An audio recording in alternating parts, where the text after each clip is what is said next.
ನಮಸ್ತೆ ವೀಕ್ಷಕರೇ, ಚಿತ್ರಲೋಕಕ್ಕೆ ಸ್ವಾಗತ ಕೋರ್ತಾ ಇದ್ದೀನಿ. ಇವತ್ತಿನ ದಿವಸ ನಾನು ತುಮಕೂರಿನಲ್ಲಿ ಒಂದು ಔಟ್ಸ್ಕಟ್ ಏರಿಯಾಗೆ ಬಂದಿದ್ದೀನಿ. ಇದು ಏನಂದರೆ ಒಂದು ಲೇಔಟ್ ಮಾಡಿದ್ದಾರೆ, ಬಟ್ ಇದು ಯಾವುದು ಇನ್ನೂ ಡೆವಲಪ್ ಆಗಿಲ್ಲ ಈ ಲೇಔಟು.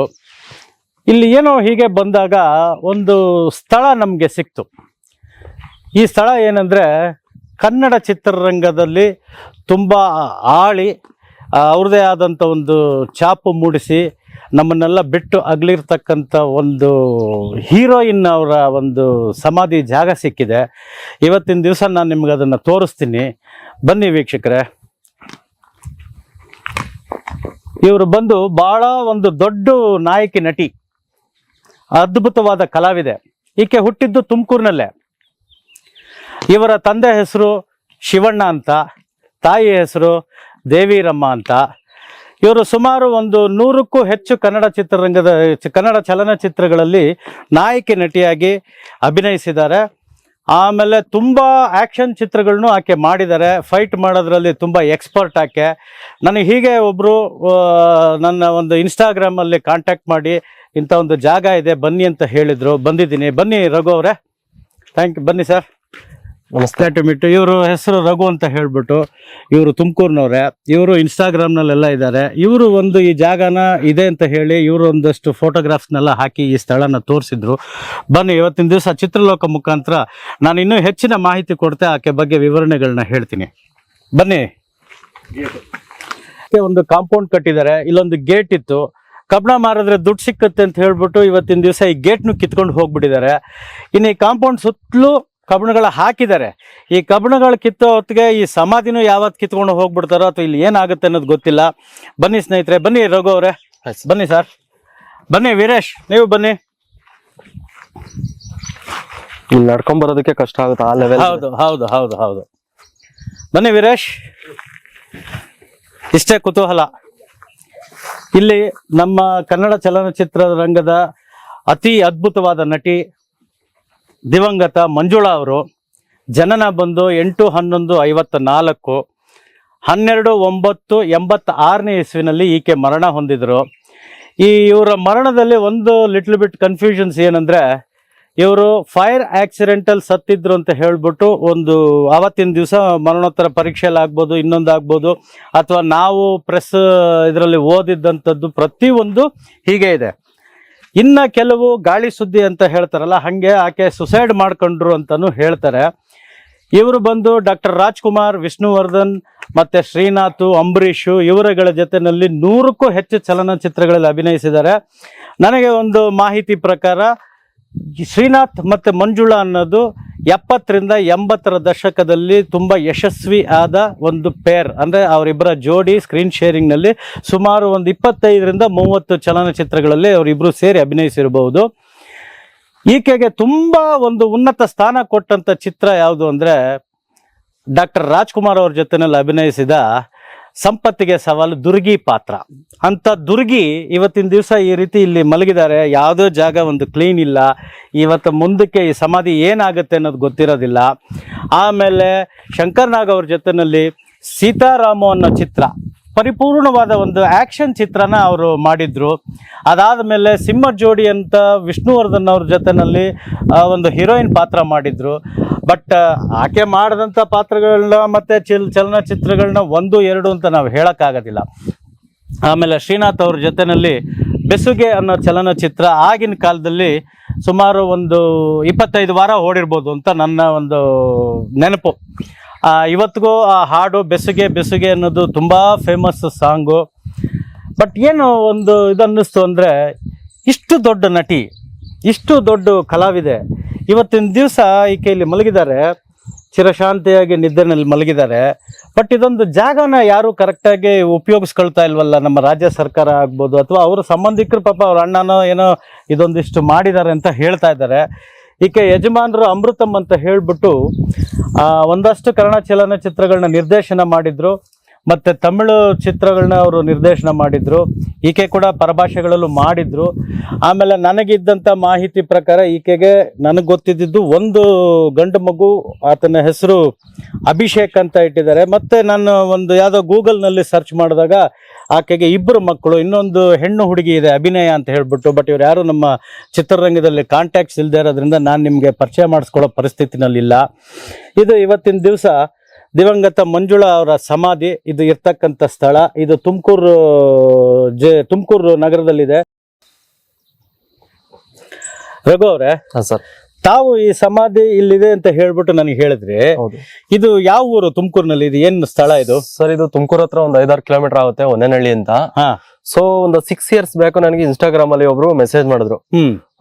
ಏನು ರಘು, ತುಮಕೂರೆಲ್ಲ ಸುತ್ತೀರಾ, ನಿಮ್ಗೆ ಮಂಜುಳಾ ಸಮಾಧಿ ತೋರ್ಸಕ್ಕಾಗಲ್ವಾ ಅಂತ ಬೈದ್ರು. ನನ್ಗೆ ಶಾಕು, ಮಂಜುಳಮ್ಮ ಸಮಾಧಿ ಇಲ್ಲ ಐತಾ ತುಮಕೂರಲ್ಲಿ ಅಂತ. ಹೌದು ತೋರಿಸ್ತೀನಿ ಬನ್ನಿ ಅನ್ಬಿಟ್ಟು ಒಂದ್ಸಲ ಫೋಟೋ ಹೊಡೆದ್ಬಿಟ್ಟು ಕಳ್ಸಿದ್ರು ಮೇಡಮ್ ಅವರು. ಆ ಮೇಡಮ್ ಅವ್ರು ಇಲ್ಲೇ ಎಲ್ಲ ಸುತ್ತಮುತ್ತ ಇರೋದು. ನಾನ್ ಸರಿ ಮೇಡಮ್ ಬರ್ತೀನಿ ಅನ್ಬಿಟ್ಟು ಇಷ್ಟು ದಿನಗಳ ಕಾಲ ನನ್ಗೆ ಅವ್ರನ್ನ ಮೀಟ್ ಮಾಡೋದಕ್ಕಾಗ್ಲಿ ಆ ಟೈಮೇ ಸಿಗ್ತಾ ಇರ್ಲಿಲ್ಲ. ಅದು ಏನು ಅಂತಾನೆ ಗೊತ್ತಾಗ್ತಿಲ್ಲ. ಒಟ್ಟು ಬರ್ಬೇಕಂತ ಥಿಂಕ್ ಮಾಡ್ತಾ ಇದ್ದೆ, ಬರಕ್ ಆಗ್ತಿರ್ಲಿಲ್ಲ. ಬಟ್ ಲಾಸ್ಟ್ ಒಂದು 1 month ಬ್ಯಾಕ್ ನಾನು ಅಲ್ಲೆಲ್ಲ ಒಂದು ಫ್ರೆಂಡ್ ಮನೆಗೆ ಬಂದಿದ್ದೆ. ಅವಾಗ ಅವ್ರು ಕೇಳ್ದೆ ಹೊನ್ನೇನಹಳ್ಳಿ ಎಷ್ಟು ಕಿಲೋಮೀಟರ್ ಆಗುತ್ತೆ ಅಂತ. ಅವ್ರು ಅಲ್ಲಿಂದ 3 ಕಿಲೋಮೀಟರ್ ಆಗುತ್ತೆ ಹೋಗಿ ಅಂದ್ರು. ನಾನು ಯೋಚನೆ ಮಾಡಿದೆ, ಇಲ್ಲ ಹೆಂಗು ನಾನು ಕ್ಯಾಮ್ರಾ ಎಲ್ಲ ತಂದಿದ್ನಲ್ಲ, ಹೆಂಗು ನಾನು ಲಾಗರ್ ಅಲ್ವಾ, ಅದರಿಂದ ಸರಿ ಅನ್ಬಿಟ್ಟು ಹುಡಿಕೊಂಡು ಎಲ್ಲಾರ್ಗು ಕೇಳ್ಕೊಂಡು ಬಂದೆ. ಇನ್ನೂ ಒಂದ್ ಏನಪ್ಪಾ ಅಂದ್ರೆ ಇಲ್ಲಿ ಹತ್ರ ಇರ್ತಾರಲ್ಲ ಕೆಲವ್ರು ಕೇಳ್ದೆ ನಾನು, ಅವ್ರಿಗೆ ಗೊತ್ತಿರ್ಲಿಲ್ಲ ಯಾ ಮಂಜುಳಾ ಅಂತ ಅಂದಾಗ ಅದು ತೋರಿಸ್ತಾರೆ ಫೋಟೋ, ಇವ್ರಾ ಅಲ್ಲಿ ಹೋಗಿ ಅಂತ ಹೇಳೋರು. ಆಮೇಲೆ ಸರಿ ಅನ್ಬಿಟ್ಟು ತುಂಬಾ ಹುಡುಕಿ, ಒಂದು ಅರ್ಧ ಗಂಟೆ ಹುಡುಕಿ ಕೊನೆಗೂ ಇಲ್ಲಿಗೆ ಬಂದ್ಬಿಟ್ಟು ನಾನು ಸಹ ವಿಡಿಯೋ ಮಾಡಿದ್ದೆ. ನಾನು ಒಂದು ಚಿಕ್ಕದಾಗಿ ವಿಡಿಯೋ ಮಾಡಿದ್ದೆ ಅಷ್ಟೇ, ಪ್ರೊಫೆಷನಲ್ ಆಗಲ್ಲ, ಜಸ್ಟ್ ಒಂದು ಫ್ಯಾಷನ್ ಆಗಿ. ಅವಾಗ ನಾನು ಏನ್ ಮಾಡೋದು, ಇದನ್ನೆಲ್ಲ ಬೇರೆಯವ್ರಿಗೆ ತೋರಿಸ್ಬೇಕಲ್ಲ ಅಂತ ಫಸ್ಟ್ ನನಗೆ ನೆನಪು ಬಂದಿದ್ದು ಚಿತ್ರಲೋಕ.com ವೀರೇಶ್ ಅಣ್ಣ ನೆನಪಾದ್ರು. ಅವಾಗ ನಿಮ್ದು ವಿಡಿಯೋಸ್ ನೋಡ್ತಾ ಇದ್ನಲ್ಲ, ಇಲ್ಲ ಇವ್ರಿಗೆ ಹೇಳಿದ್ರೆ ಜನಕ್ಕೆಲ್ಲ ತುಂಬಾ ಬೇಗ ರೀಚ್ ಆಗುತ್ತೆ ಅನ್ಬಿಟ್ಟು ನಾನು ನಿಮ್ಗೆ ಮೆಸೇಜ್ ಮಾಡಿದೆ. ನಮ್ಮ ಅದೃಷ್ಟ ಹೇಗಿತ್ತು ಅಂತ ಅಂದ್ರೆ ನೀವು ರಿಪ್ಲೈ ಮಾಡ್ಬಿಟ್ರಿ. ಅದ್ರಲ್ಲಿ ಏನಿದೆ, ಈಗ ಯಾರೇ ಮೆಸೇಜ್ ಮಾಡಿದ್ರು ಒಂದು ರಿಪ್ಲೈ ಮಾಡ್ಬೇಕಾದ್ದು ನಮ್ದು ಇಲ್ಲ, ಇದು ನಿಮ್ಮ ಒಂದು ಗುಣ. ಬಟ್ ನನ್ ಗೊತ್ತಿರೋ ಹಂಗೆ ಇವಾಗ ಸೆಲೆಬ್ರಿಟೀಸ್ ಏನಾಗ್ಬಿಟ್ಟಿದೆ, ಸರಿಯಾಗಿ ರಿಪ್ಲೈ ಮಾಡಲ್ಲ. ತರ ಏನಿಲ್ಲ ಪಾಪ, ಅವ್ರವ್ರದ್ದು ಇದಿರುತ್ತೆ ಏನು. ಬಟ್ ಅದರಿಂದ ನೀವು ನನಗೆ ರಿಪ್ಲೈ ಮಾಡಿದ್ದು ಖುಷಿ ಆಯ್ತು. ಜೊತೆಗೆ ನಮ್ಮ ವೀರೇಶ್ ಅಣ್ಣ ಅವರ ನಂಬರ್ ಕೊಟ್ಟೆ ನಾನು, ಚೆಕ್ ಮಾಡಿ ಅಂತ ಹೇಳಿ. ಹೆಂಗೋ ಇವಾಗ ಜಗತ್ಗೆ ತೋರಿಸ್ಬೋದು ಅನ್ನೋ ಒಂದು ಖುಷಿ ನೆನಪುಗಳು. ನೋಡಿ, ಇವತ್ತಿನ ದಿವಸ ನಾವು ಈ ಜಾಗಕ್ಕೆ ಬಂದಿದೀವಿ. ಇಲ್ಲಿ ಏನೋ ಒಂದಷ್ಟು ಜನ ಹುಡುಗರು ಕ್ರಿಕೆಟ್, ಬನ್ನಿ ಮಕ್ಳ, ಇಲ್ಲಿ ಕ್ರಿಕೆಟ್ ಆಡ್ತಾ ಇದ್ರು, ಎಲ್ಲ ಬಂದಿದ್ದಾರೆ. ಬನ್ರಪ್ಪ ಇಲ್ಲಿ ಮಕ್ಳ.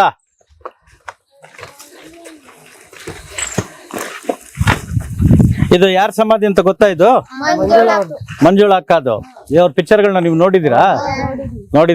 ಯಾವ ಪಿಕ್ಚರ್ ನೋಡಿದೀರಾ? ಸಂಪತ್ತಿಗೆ ಸವಾಲ್ನೇ ಹೇಳ್ತಿರಲ್ಲ ನೀವು, ಇನ್ನು ಬೇರೆ ಯಾವ ಪಿಕ್ಚರ್ಗಳನ್ನ ನೋಡಿಲ್ಲ ಅಂತ. ಅಲ್ಲಿ ಪಕ್ಕದಲ್ಲಿ ಇದೆಯಲ್ಲ, ಇದೇನ ಮಕ್ಕಳ ಇದು? ತಂದೆಯವ್ರ ಸಮಾಧಿನ ಇದು? ಹಾ. ಓಕೆ. ಅವ್ರ ತಂದೆಯವ್ರು ಫಸ್ಟ್ ಹೋಗಿರೋದ, ಇಲ್ಲ ಇವ್ರು ಫಸ್ಟ್ ಹೋದ್ಮೇಲೆ ಇವ್ರ ತಂದೆಯವ್ರದ್ದು ಅದೇನಾದ್ರು ನೆನಪಿದ್ಯಾ, ಗೊತ್ತಾ ವಿಷಯ? ಗೊತ್ತಿಲ್ವಾ? ಇಲ್ಲ, ನನಗೆ ಗೊತ್ತಿರೋ ಪ್ರಕಾರ ಮಂಜುಳಾ ಮೇಡಮ್ ಅವರೇ ಫಸ್ಟ್, ಆಮೇಲೆ ಅವ್ರ ತಂದೆಯವ್ರು ಹೋಗಿದ್ದು ಅಂತ ಅನ್ಸುತ್ತೆ. ಬಟ್ ಯಾಕಂದ್ರೆ ಇವರು ಒಂದು ಫೈರ್ ಆಕ್ಸಿಡೆಂಟ್ ಅಂತಾರೆ, ಕೆಲವರು ಸುಸೈಡ್ ಅಂತಾರೆ, ಅದೊಂಥರ ಗೌಪ್ಯವಾಗೇ ಉಳಿದ್ಬಿಡ್ತು. ಬಟ್ ಫೈರ್ ಆಕ್ಸಿಡೆಂಟ್ ಅನ್ನೋದು ಅಂತೂ ಗೊತ್ತು, ಫೈರ್ ಇಂದ ಹೋಗಿದ್ರು ಅನ್ನೋದು ಗೊತ್ತು. 80-85% ಫುಲ್ ಬರ್ಂಟ್ ಆಗೋಗಿತ್ತು ಅವ್ರ ದೇಹ ಆವತ್ತಿನ ದಿವಸ, ಫೈರ್ ಆಕ್ಸಿಡೆಂಟ್ ಆದ ದಿವಸ. ಬಟ್ ಆಕೆ ಇದ್ದಿದ್ದು ಒಂದು ಸ್ಥಿತಿ ಇದ್ದದ್ದು ನೋಡಿದ್ರೆ ಒಂಥರ ದುಃಖ ಆಗತ್ತೆ. ನಾನು ಯಾಕಂದ್ರೆ ಈ ಮಕ್ಕಳ ವಯಸ್ಸಲ್ಲಿ ಅವ್ರ ಜೊತೆನಲ್ಲಿ ನಾನು ಒಂದು ಪಿಕ್ಚರ್ನಲ್ಲೂ ಆ್ಯಕ್ಟ್ ಮಾಡಿದ್ದೆ.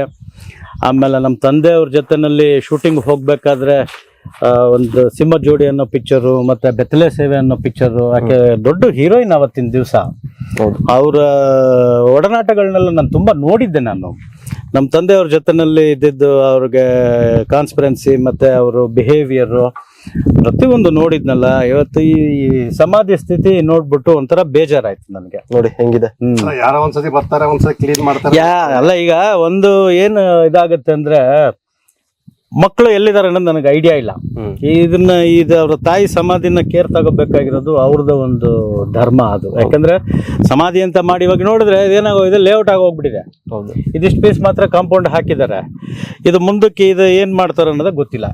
ಇನ್ ಸ್ವಲ್ಪ ದಿನಗಳಲ್ಲಿ ಒಂದು ಸಮಾಧಿ ಇತ್ತು ಅನ್ನೋದೇನೆ ಮರ್ತೋಗ್ಬಿಡ್ತಾರ, ಏನ್ ಕಥೆನ ಗೊತ್ತಾಗ್ತಿಲ್ಲ ಇದ್ರದ್ದು.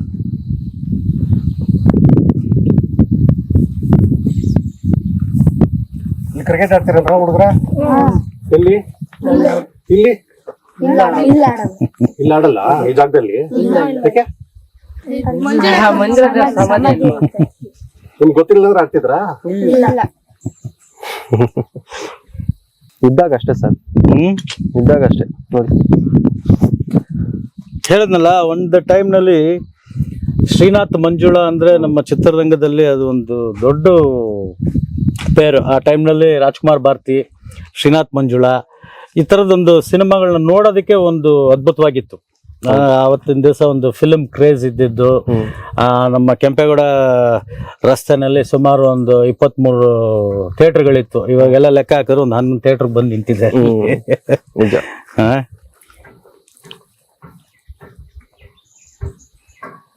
ಅಷ್ಟೊಂದೇ ನೋಡಿಲ್ಲ ಅಣ್ಣ ಪಿಕ್ಚರ್ ಅವೆಲ್ಲ ಗೊತ್ತಿಲ್ಲ ಡೈಲಾಗ್ಗಳೆಲ್ಲ. ಆಕಾಶ ದೀಪವು ನೀನು ಅವೆಲ್ಲ ಕೇಳಿಲ್ಲ. ಅಂದ್ರೆ ಈಗಿನ ಮಕ್ಕಳಿಗೆ ಹೇಗೆ ಅಂತ ಅಂದ್ರೆ ಅದು ನೇಚರ್, ಏನ್ ಮಾಡೋದಕ್ಕಾಗಲ್ಲ. ಬಟ್ ಅವ್ರ ಏಜ್ಗೂ ಪಾಪ ಮೇಡಮ್ ಅವ್ರು ಹೋಗಿರೋದೇ 86ನೇ ಇಸ್ವಿನಲ್ಲಿ. ಆಲ್ಮೋಸ್ಟ್ 37 ಇಯರ್ಸ್ ಆಗೋಗಿದೆ. ಇವತ್ತಿಗೇನಾಗಿದೆ, ಚಿತ್ರಗಳನ್ನ ನೋಡಿದಾಗ ಮಂಜುಳಾ ಅನ್ನೋದೊಂದು ಆರ್ಟಿಸ್ಟ್ ಇದ್ರು ಅನ್ನೋದು ಅಷ್ಟೇ ಜನ ಮಾತಾಡ್ತಾರೆ ವಿನಃ ಬಟ್ ಆಕೆ ಇದ್ದಂಥ ಸ್ಥಿತಿಗತಿಗಳು, ಬಟ್ ಇವತ್ತಿಗೆ ಅವ್ರ ಸಮಾಧಿ ಇರ್ತಕ್ಕಂಥ ಸ್ಥಿತಿಗತಿಗಳು ಎಲ್ಲ ಯೋಚನೆ ಮಾಡಿದಾಗ ಏನಾಗುತ್ತೆ, ಒಂದ್ ರೀತಿ ಬೇಜಾರಾಗುತ್ತೆ ಇದು. ಹೌದು. ಇದಕ್ಕೆ ಅವರು ಫ್ಯಾಮಿಲಿಯವರು ಯಾರಾದ್ರೂ ಕೇರ್ ತಗೊಂಡು ಇದನ್ನ ಏನಾದ್ರು ಡೆವಲಪ್ ಮಾಡ್ಬೇಕೇನೋ, ಅಥವಾ ಇಲ್ಲಿ ತುಮಕೂರು ಜಿಲ್ಲಾ ಆಡಳಿತ, ಯಾಕಂದ್ರೆ ಅವರು ಲೋಕಲ್ ತುಮಕೂರ್ನವ್ರು ಆಗಿರೋದ್ರಿಂದ ಇಲ್ಲೇ ಹುಟ್ಟು ಬೆಳೆದಿರೋದು. ಆಮೇಲೆ ಅವರು ಕೊರಟಗೆರೆನಲ್ಲಿ ಬೆಳೆದಿರೋದು. ಆಕ್ಚುಲಿ ಅವರು ಕೊರಟಗೆರೆನಲ್ಲಿ ಅವರ ತಂದೆ ತಾಯಿ ಮನೆಯಲ್ಲಿ, ಅಲ್ಲಿ ಒಂದು ಕೊರಟಗೆರೆನಲ್ಲಿ ಬಾಡಿಗೆ ಮನ್ಲಿದ್ರಂತೆ. ಓಕೆ ಆಕೆ ಎಲ್ಲ ಅಲ್ಲಿ ಬೆಳೆದಿದ್ದು. ಅವ್ರ ಅಪ್ಪ ಬಂದ್ಬಿಟ್ಟು ಪೊಲೀಸ್ ಆಫೀಸರ್ ಆಗಿದ್ರು, ಸಬ್ ಇನ್ಸ್ಪೆಕ್ಟರ್ ಆಗಿ ರಿಟೈರ್ಡ್ ಆದ್ರು ಅವ್ರ ತಂದೆಯವರು ಶಿವಣ್ಣವರು. ಸೊ ಬಟ್ ಏನೋ ಇದು ನೀವ್ ಹೇಳ್ದಂಗೆ ನಮ್ ತುಮಕೂರು ಸ್ವಲ್ಪ ತಲೆ ಕೆಡಿಸ್ಕೊಬೇಕು. ಯಾಕಂದ್ರೆ ಜಿಲ್ಲಾ ಆಡಳಿತ ಇವೆಲ್ಲ ಇರ್ತಾವಲ್ಲ. ಹೌದು ಸ್ವಲ್ಪ ಕೇರ್. ಇದೊಂದು ಸ್ಮಾಲ್ ಮಾನ್ಯುಮೆಂಟಲ್ ಮಾಡ್ಕೋಬಹುದು. ದೊಡ್ಡ ವಿಚಾರ ಏನಲ್ಲ ಜಿಲ್ಲಾಡಳಿತಗೆ. ಯಾಕಂದ್ರೆ ತುಮಕೂರು ಜಿಲ್ಲೆನಲ್ಲಿ ಇಷ್ಟು ಒಂದು ದೊಡ್ಡ ಮಹಾನ್ ನಟಿ ಹುಟ್ಟಿದ್ರು.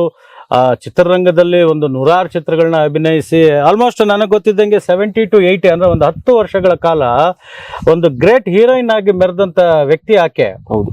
ಅದೇನು ಕಮ್ಮಿ ಸಾಧನೆ ಅಲ್ಲ ಅದು. ಯಾರು ಅಷ್ಟು ಅವರು ಇವರು ಹೋಗಿ ಸುಮಾರು ವರ್ಷಗಳಾದ ನಂತರ ಒಂದು ಆ ರೀತಿ ಸ್ಥಾನಮಾನ ಗಿಟ್ಟಿಸಿದಂತ ಏಕೈಕ ನಾಯಕಿ ಅಂದ್ರೆ ಮಾಲಾಶ್ರೀ ಅವರು.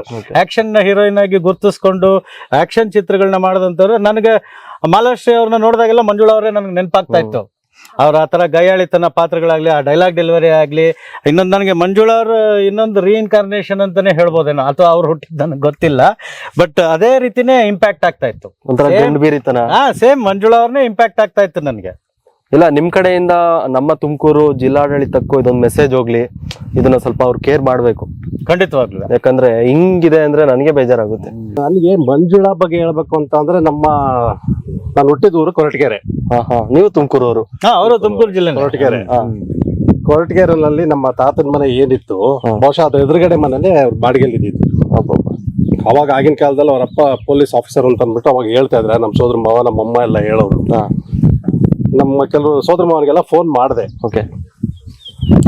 ಯಾರಿದ್ದಾರೆ ಅಂತ. ಆಲ್ಮೋಸ್ಟ್ ಎಲ್ಲ ಒಂದು 75-80 ವರ್ಷ ಆಗಿರೋರು. ಈಗ ಕೆಲವು ಬದುಕೇ ಇಲ್ಲ. ವಿಚಾರಿಸೋಣಂದ್ರೆ ಆಗಿನ ತಲೆಮಾರಿನವ್ರನ್ನ 80 ವರ್ಷ ಆಗಿರೋರು ಎಲ್ಲಿ ಹುಡ್ಕೊಂಡು. ಆಕೆ ಹೋಗಿ 37 ಇಯರ್ಸ್ ಆಗೋಗಿದೆ.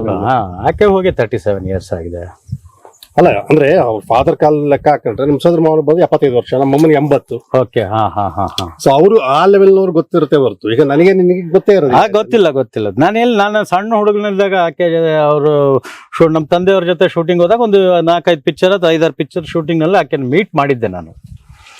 ಅಮ್ಮನಲ್ಲಿ ಏನು ಅದ್ಭುತವಾದ ಕ್ಯಾರೆಕ್ಟರ್. ಅಯ್ಯೋ ಅದ್ಭುತವಾದ ಪಾತ್ರ ಆಕೆದು, ಅದ್ಭುತವಾದ. ಆಮೇಲೆ ಒಂದು ಫೀಮೇಲ್ ಆಕ್ಷನ್ ಓರಿಯೆಂಟೆಡ್ ಕಾನ್ಸೆಪ್ಟ್ ಮಾಡ್ಬೋದು ಅಂತ ತೋರಿಸ್ಕೊಟ್ಟವ್ರು ಆಕೆ. Thank you Raghu. Thank you Raghu ಅವರೇ. ತುಂಬಾ